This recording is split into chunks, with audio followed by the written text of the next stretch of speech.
So in this lecture, I'm going to talk about Git and GitHub. Git's a very powerful tool, and we're going to use it a lot in this class, but even for its uses in this class, it'll be very elementary. It's mainly used for very large code development projects to track changes and additions to the code base. So, if you had a career in software development, you'd almost be certainly expected to know Git or some other version control system, although Git is the most ubiquitous now. Once you have some usefulness or some knowledge of how to use it, you'll see the usefulness of it, and you may choose to use it for version controlling other things besides really software. Like, for example, I use it all the time to track changes to papers I'm writing over time. Git was originally written by Linus Torvald to manage the Linux kernel project. So Linus Torvald is also the guy who originally wrote the Linux kernel that we use and everybody's familiar with. There are other version control systems like CVS and SVN. These are older version control systems. I can't imagine starting a new project today and using one of these. However, there are some older projects that still use them, although I think most people are transitioning to Git. There is another one called Mercurial, which uses the command HG, and it's very, very similar to Git in many respects, and it has some interesting features. But I'd say for the most part, everyone uses Git as a first pass version control system. So to create a repository, this would be a repository, or a lot of times we'll use the word repo for shorthand. It occurs in a directory where you want to store files. So in a directory that contains the files you want to track, you start a new repository by just simply typing git init. And so let's go over to the Cloud9 IDE and do that. So we'll first create a folder. We'll call it my repo.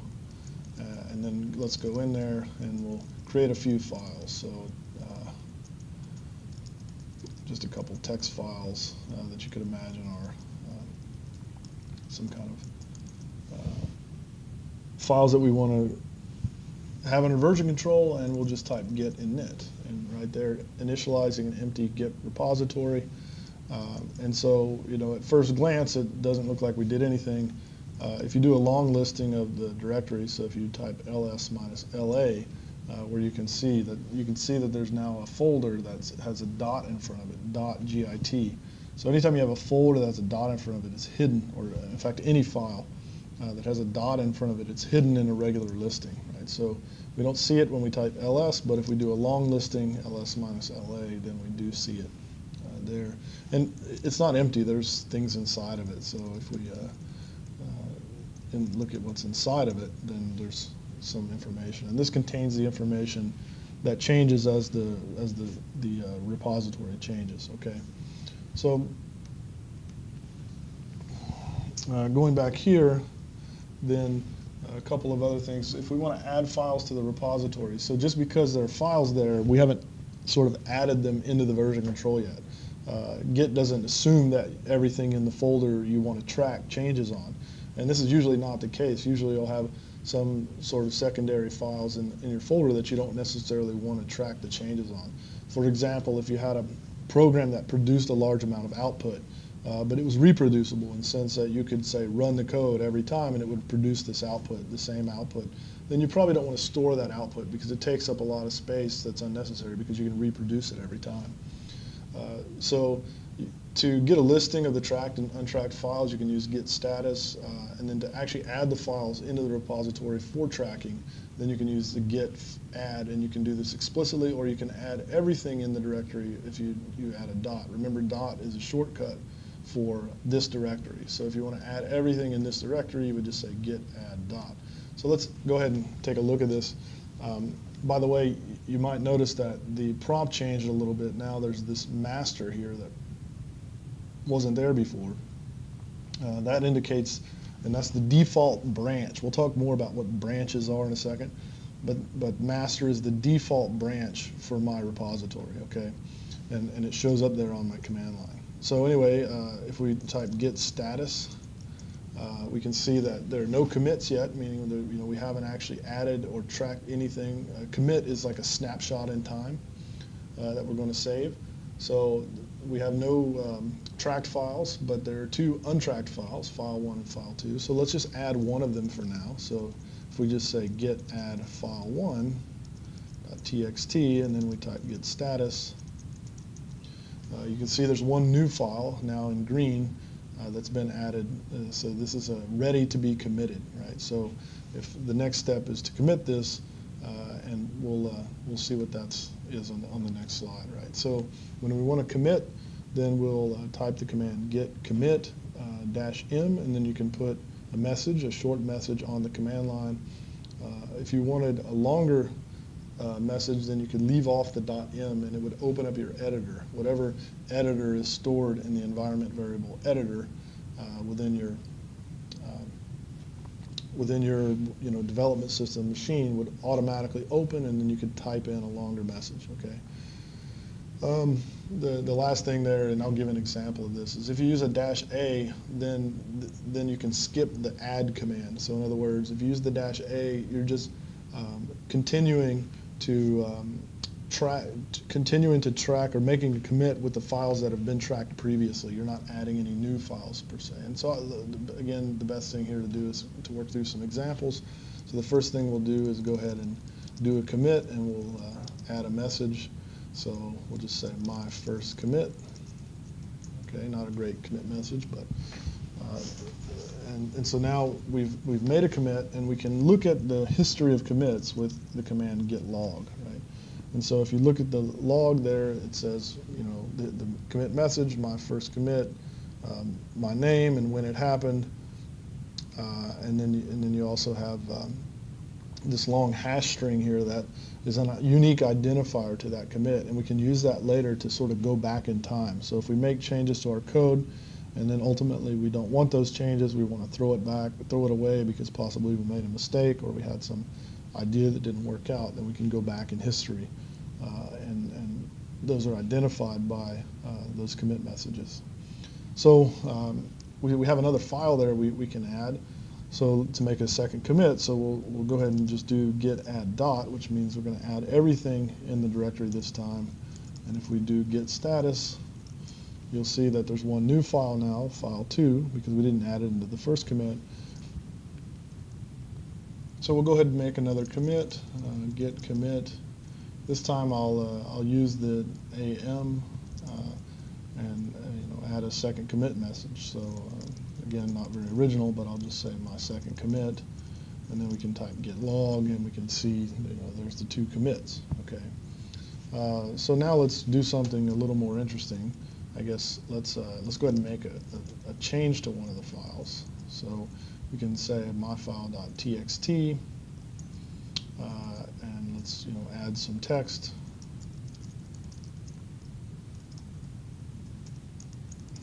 So I can do cat. So cat will print the output of a file. So if I type cat myfile1.txt, you can see the text inside the file is simply add some text that's there. Okay. One of the things I can do is I can, say I added this text and it turned out to be a mistake. I don't want to do this. Well, I can go back in time by just simply writing git checkout --file1 txt, and what that did was it checked out file 1 from the latest version of the repository. So in the latest version of the repository, the last time I made a commit, there was no text inside file 1. So if I type cat file1.txt, now there's nothing inside it again. So basically it got rid of the changes on that, at least on that one file. It got rid of the changes. Now, if you want to get rid of changes to the whole repository, then you have to do something a little more interesting. So here's some information about how to write good commit messages. So if you make a lot of changes, if your commits involve say hundreds of lines of changes, you probably want to detail what they're about. And so the way you would write a good commit message, there's some information here about how to do that. Essentially, you want to have one short descriptive message in the first line, followed by a couple of spaces and then more details, bullet points, whatever. You can exclude files, so there's a special file that's called .gitignore, which doesn't exist in our directory, but we can create it. And so if we do that, if we say touch.gitignore, which will create that file, we can then do a git status, and you see that it's telling us that gitignore is not tracked. Okay, usually you want to track your gitignore file, but if you didn't like the fact that it shows up there all the time. So this is again in the example here is a case where you have files, possibly outputs from your program or whatever, that you don't want to show up every time you type git status because they're always there and you never want to track them. Well, you can add them to the gitignore file and they won't show up. So in this case, we'll open the gitignore file.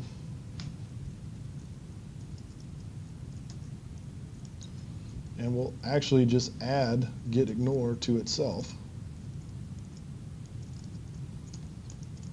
And now when we type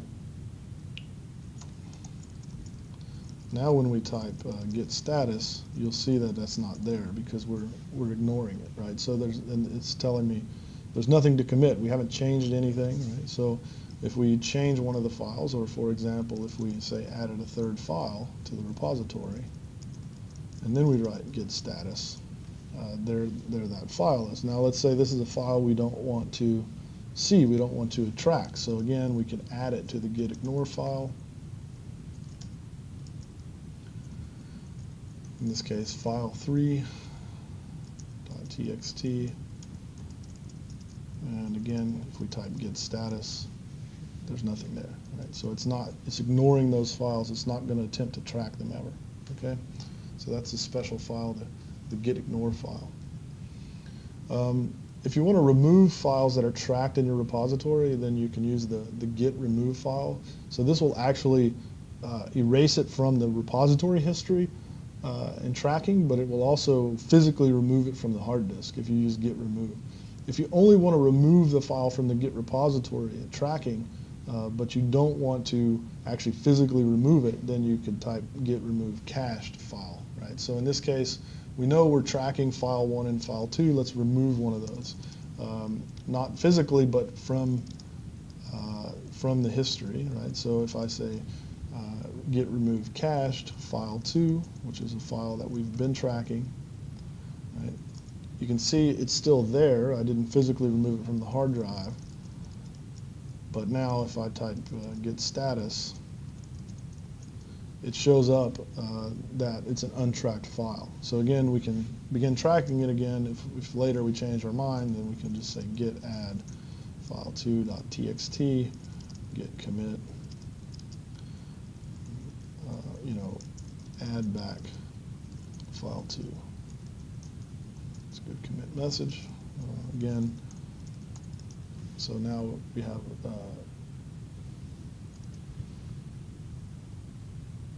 what happened there?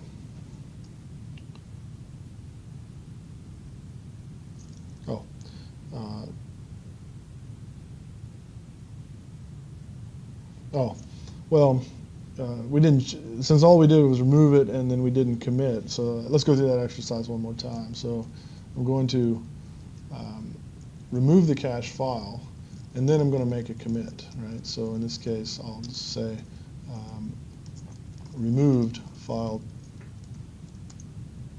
2 from tracking.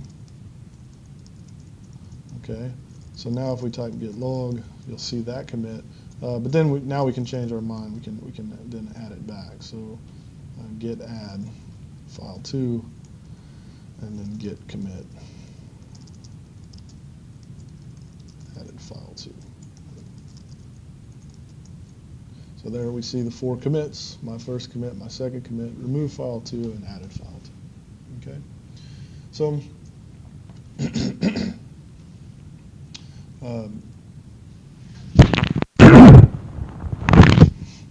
so if we want to now go back in time, not for a single file, but we actually want to revert the whole repository to a place in history, we can use these git revert commands. If you want to just go back one commit, you can use the word head, If you want to go back 3 commits, use the syntax head -3. That would take you back 3 commits from the most recent one. I think the most useful thing to do and the sort of least dangerous, so you know exactly where you're going, is to use the actual the hashtag. So again, we have the git log there. Let's say we want to go back to my second commit and get rid of all changes that occurred after that. Well, we would just say git revert, and then we put in enough of the string to make it unique, which usually is just 6 or 7 letters. So db37612, that's enough. It gives you the option to have a commit message. In this case, it opened nano. Not going to add anything to the commit message, but now then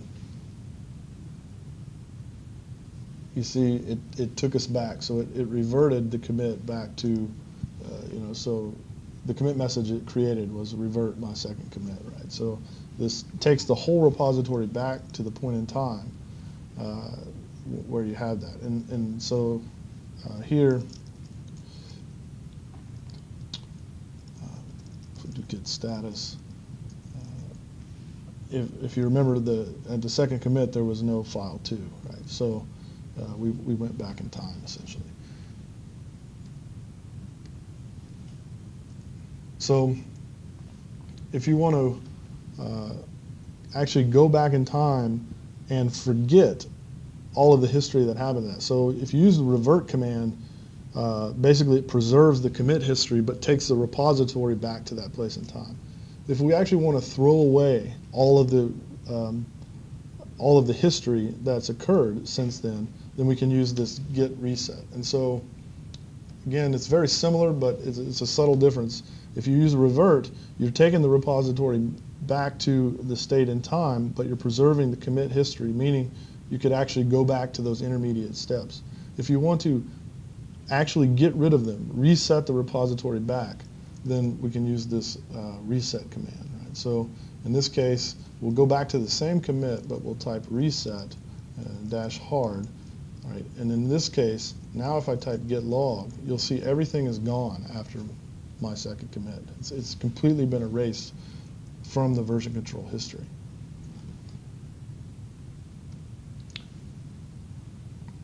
So the main thing we're going to use the Git for in this class is cloning remote repositories. So when I say remote, I mean repositories that aren't local to your machine. They weren't created in your workspace.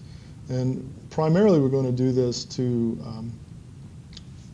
with respect to cloning assignments that are created for you in GitHub. And we'll talk about what GitHub is in a second, right? So here's an example of a git clone command that clones a set of files from my repository. For the example here, I'll go ahead and work one with respect to the examples in our class, right? So we're gonna go to GitHub. If you're logged in, it'll take you immediately to your login. In my case, I am part of several organizations, so I'm going to go to my profile. I'm going to go to the organization that's associated with this class. There's several of you have already begun to clone some of the repositories. And anyway, so here's the first assignment repository that's associated with my own. And so what we're going to do is if you go over here to where it says clone or download and you click that, then it says clone with HTTPS. If you click this little button right here, it'll actually copy this command to the clipboard. And so then you can go back to your IDE and you can just type out, well, let's go to a different repository. So in this case, let's go back to workspace, and then I'm going to type git clone, and I'm going to paste that repository name into the command window, and then it's going to ask me what my username and password are. And then once it does that, it'll create the repository locally, right? So now I can go into assignment 1, and there are the files, including the solution. So I'm going to go ahead and erase that so I don't make a mistake and actually publish the solution of the assignment 1 on this video. So so here we are. We have our repository. In this case, the idea is to create the solution, which is just a file, and put something in it, and then push it back to the repository. So we'll talk more about how to push, but basically this is the clone command. So basically we've taken this central or remote repository that was stored on GitHub, and now we have a local copy of it so that we can make changes to it here locally on your own machine.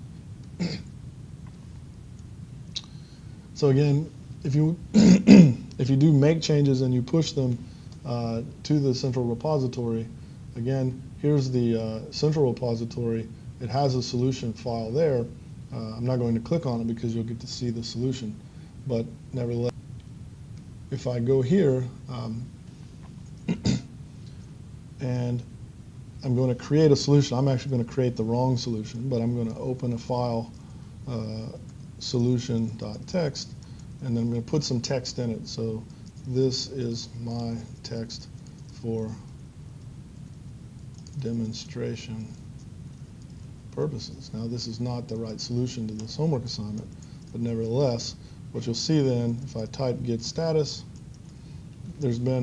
I've modified solution.txt. In this case, I've changed it from the correct answer to an incorrect one.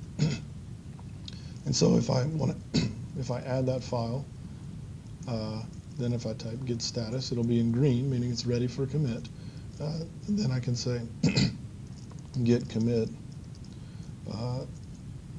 demo wrong answer commit. And then the last step is I'm going to push it back to the original repository. So I'm going to type git push. This is going to push it back to GitHub, but push it back to the cloud.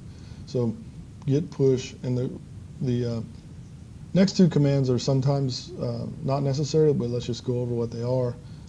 Origin, this is the name of the remote repository, and so unless you give it another name, it's automatically going to be origin. So origin is corresponding to the GitHub, the remote repository on GitHub, and then the branch that we want to push. Well, we haven't created any other branches, so in this case, master would be the master branch. And again, if you don't need to put these if you don't have any other remote repositories or any other branches. You may be asked to put in your username and password. Okay, so now that's been pushed back to GitHub, and if we go back to GitHub and now I click on this solution.txt file, you'll see this is what I wrote. This is my text for demonstration purposes. So this has now been pushed to the cloud, and you'll see that. Now, the thing is, if you go here and you go to the commits, so these are the commit history of messages.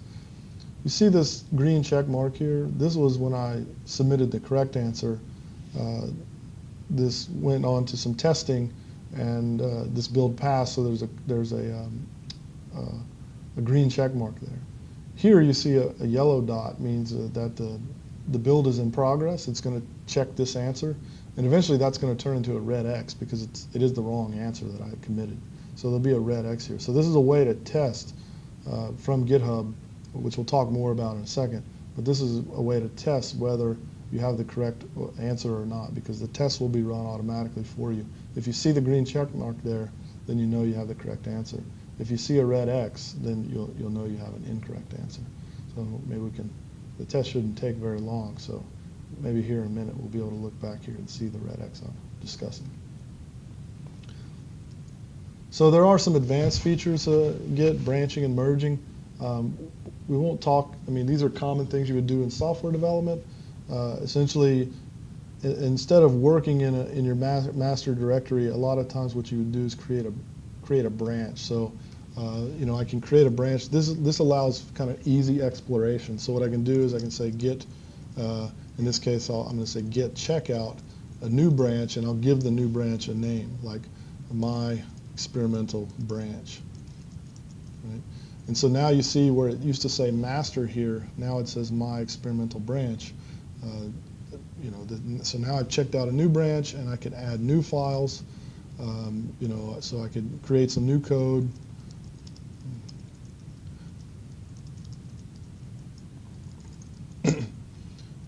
So if I create my new file there, and add some text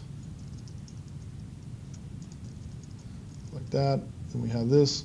Then I can go ahead and make a commit here, so git commit. In this case, I'm sorry, I need to add it. So add my new file, git commit, first commit on experimental branch, right? Well, so then let's say I want to go back to the master branch where I haven't made any changes. Then I would say git checkout master. And you notice my new file is gone, right? Because it's been committed in the experimental branch, but it's not in the master branch. So again, I can type git checkout my experimental branch, and my new file is there. I can type git checkout master, and my new file is not. Now let's say that I developed that other branch to a point where I was ready to bring those changes into the master branch to make them sort of official, if you will. Well, then I could just type git merge, in this case, master my experimental branch. And now my new file is there, and it's part of master. And if you do a git log, you'll see that the history, my first commit on experimental branch, has actually been added to the history of master. So this is a short demonstration of how you do branching and merging. And I'm not sure how much of that we'll do in this class, but that's an idea. Okay. So the next thing is GitHub. So we've already seen GitHub a little bit. It's located at the website github.com. You should have signed up for an account by now. But it's essentially a cloud-based remote repository server. So all the files are served in the cloud there, and they're stored there. There's unlimited public repositories, so public means anyone can see them. Anyone who signs up for an account gets unlimited public repositories, and there are private repositories available, meaning that only you or the people you allowed can see the code. In this case, all of your assignments are private repositories so that you can't see each other's code, but I have an educational plan that any student can actually sign up for, and then you get unlimited private repositories as well. You can also have teams and organizations would help, usually on large software development projects there's multiple people working on it. And there's also these so-called pull requests. So these are features where people from the outside can actually submit merge requests, if you will, to your code to fix bugs or add new features. And then there's an integrated code review system that allows you to look over that. So there's other services similar to GitHub. They provide the same essential features. The key difference is usually in the business model of how the private repositories are priced. And a couple of common ones are Bitbucket and GitLab. Again, so we've already seen, if we go back to github.com, we've already seen essentially, so this is my homepage where I'm taken immediately when I log in. So again, if we go to profile, go back to my organization over here that I'm a part of, then go to this assignment that I just sort of submitted the incorrect answer to. We should be able at this point to go in and look at the commits, and we see the red X I was talking about. So this red X means that now the build is not passing, right? Whereas it was before. Well, one thing I could do, a simple way to fix this, is just to revert the repository back to this submit assignment. So this is the last thing I'll do.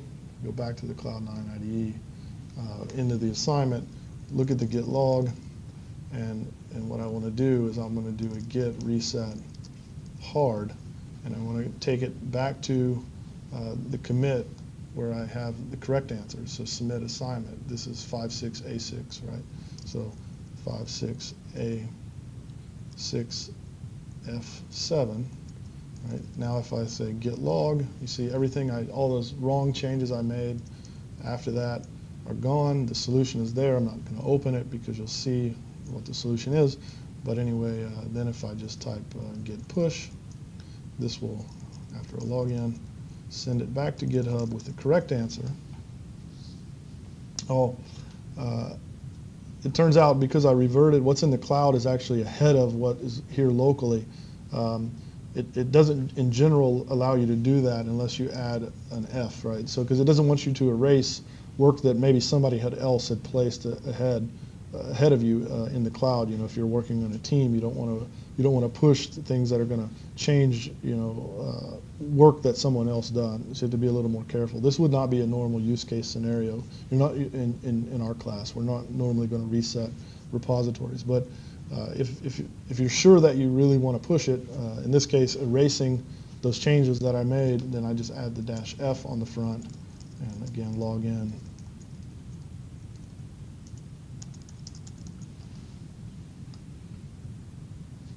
And so now if we go back here,